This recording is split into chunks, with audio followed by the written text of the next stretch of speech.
Nothing more electric than being at a UFC fight. Joining us now is UFC bantamweight champion Ronda Rousey. Her last 4 bouts have lasted a grand total of 130 seconds, a shorter time than it took her to walk out to the ring in her previous fight. She's hit the big screen, is Fortune's 40 under 40, and is empowering women everywhere. Her recent speech about body image was played on stage by Beyonce.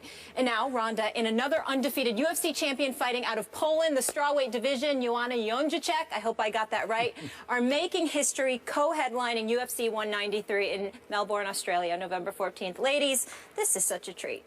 Thank you so much for being with us. All right, let's put this in perspective. Just a few years ago, Dana White, UFC president, wasn't even sure he wanted to create a women's division. Then November 2012, he signs you, first female UFC fighter. Less than 3 years later, Ronda, you are the biggest draw in the highest paid fighter, not female fighter, fighter. What does that mean to you? It's really encouraging, you know. It was something I really worried about in the beginning, that it wasn't just to get into the UFC, but it was to get into the UFC and perform. And it was an experiment in the beginning, and I just wanted to do well enough just to hang in there so that I could, you know, I could justify even having a job. And now it's gotten to the point where it's like I thought I was dreaming ridiculously big before, but now we're having to get creative. It's amazing. Ronda, I appreciate you being on the show. Thank you and Joanna. Let me say this to you. I love the fact that you're sitting in my chair, because all you did was confirm that that chair is reserved for champions. So thank you for sitting right where you're sitting. I'm about to steal your mug. I hope you're okay with that. Yes, I am. Yes, I am. But let me ask you this question. I'm wondering how excited you are about still fighting, being the champion that you are. How excited are you about fighting compared to when you first started? I'm really interested in knowing your zest for doing what you're doing, since you're so successful at it and you're making it look so easy. You know, I get more and more excited for every fight, because there's more on the line for every single fight. You know, I have more to lose every single fight.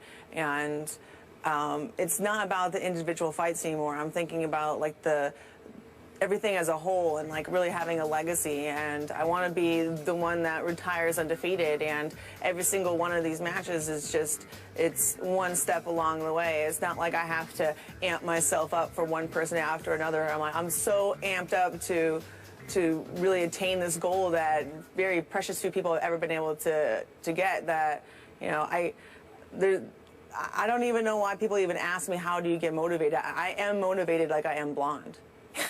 I like that. I like that too. Yeah.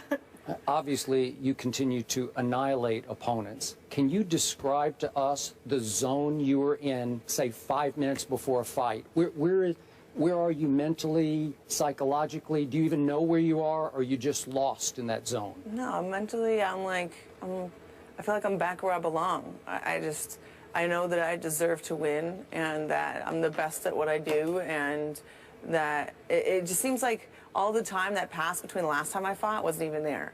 Like, every single time I get in there, I'm like, I was just here. Mm-hmm. That's that feeling that I have, like there was no months in between or training in between. It seems like I was just there yesterday.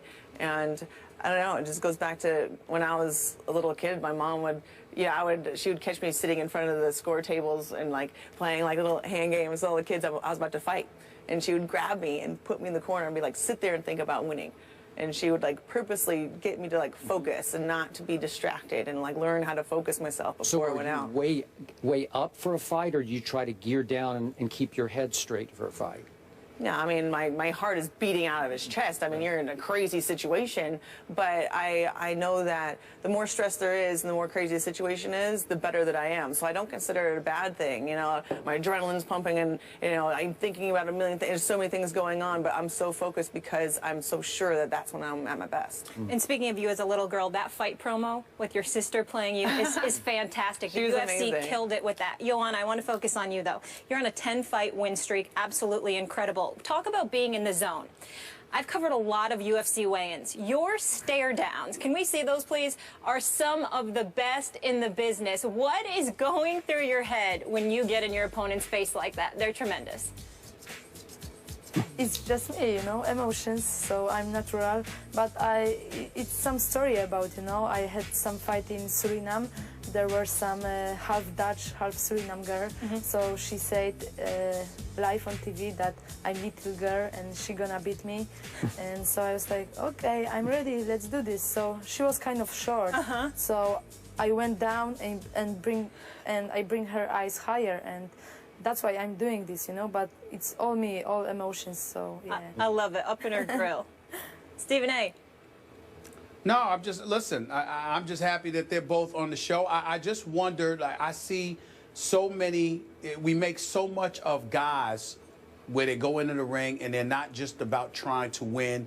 In a lot of instances, they're about trying to hurt folks. And I'm wondering, for the both of you, is that your attitude? Do you just want to win, or do you find yourself on occasion literally wanting to hurt somebody? Because I know for a fact Ronda came across that way, particularly when she went to Brazil for that fight. You wanted to hurt that lady. You did not want to just beat her. I'm wondering how often, how prevalent that is, that attitude is. Well, one of my favorite books ever is Ender's Game, and I was reading it when I was in the 7th grade, and I read it like every year for several years. And one of my favorite things in the book was he wasn't a malicious person or anything like that, but in the effort to protect himself, every fight that he got into, he had to win it in such an overwhelming way that he would win all of the future fights. That person would never come back.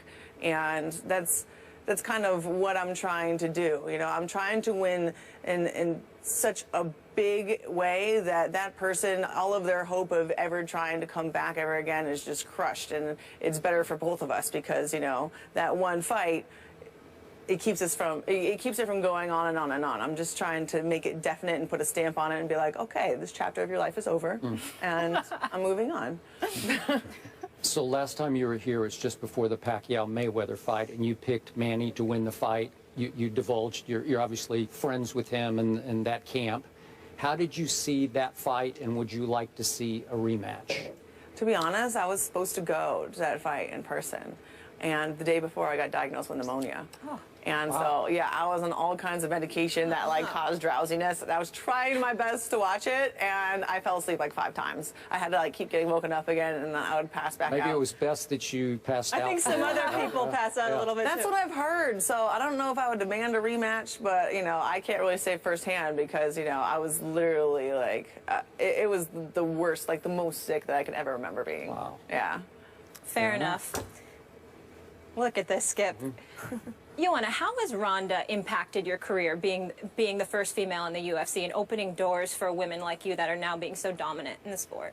I'm very happy that I'm part of UFC, that Dana did this choice to open the bantamweight division, and a few years after he opened the strawweight division. So I wish there more divisions gonna come, and I'm happy for it. You know, I'm a big fan of Ronda, and I'm happy that I gonna fight on the same card.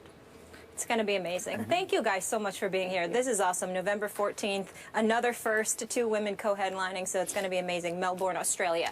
Looking forward to that. And speaking of first, tonight, Ronda Rousey co-hosting SportsCenter. Yeah. Amazing. First female athlete guest anchor on SportsCenter. Catch history tonight, 6 p.m. on ESPN. I'll have that DVR'd for sure. Meanwhile, James Harden believes he was the real MVP last year. The guys will tell you if they have a problem with it after the break. Stay here. This is